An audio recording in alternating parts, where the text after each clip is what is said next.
थेट जाऊया शरद पवार यांच्या राष्ट्रवादी काँग्रेसच्या मेळाव्यात जयंत पाटील बोलतायत। बाहेर काढण्यात आलं।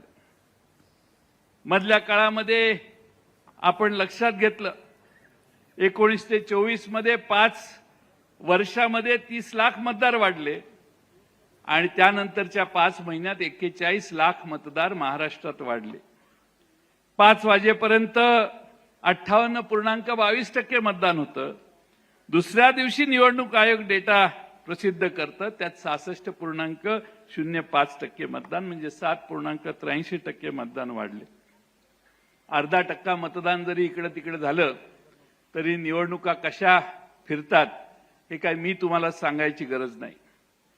लोकसभेला ज्या 85 विधानसभा मतदारसंघात महायुतीचा पराभव झालेला होता त्या 85 मतदारसंघामध्ये मतदान जास्त भरपूर वाढलं आणि बहुतांशी त्या सर्व जागांवर महायुतीचा विजय मिळालेला आहे। माझ्या पक्षाचा आज वर्धापन दिन आहे, त्याच्यावर राष्ट्रवादीचे आम्ही सगळे मंत्री पुण्याला निघणार आहोत।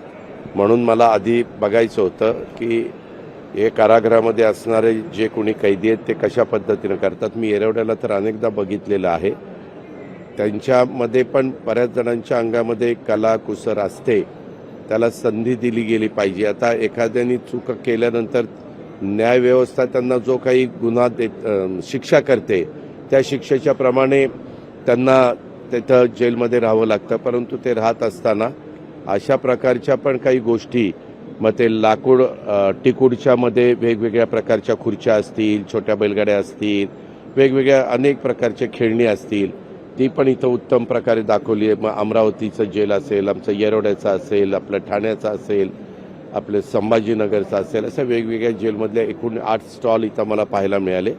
आणि सतरंजी असतील, त्याच्यामध्ये साड्या असतील, तुझे नॅपकिन असतील, टॉवेल असतील, रुमाल असतील, अशा सगळ्याच गोष्टी चांगल्या पद्धतीनं किंवा स्वयंपाकघराला लागणारे जे काही आपले लाकडाची जे काही हे असतात, रवी वगैरे, पोळपाट लाटणं, अशा काय सगळ्या गोष्टी तिथं ठेवलेल्या आहेत।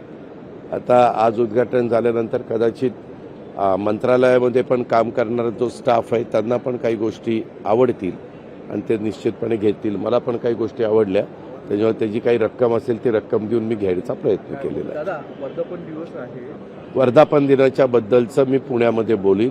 धन्यवाद। पवार साहेबांच्या मागे निष्ठेनं राहिला। तुमचं लोकशाही मराठी ऐका, पहा, जागरूक रहा।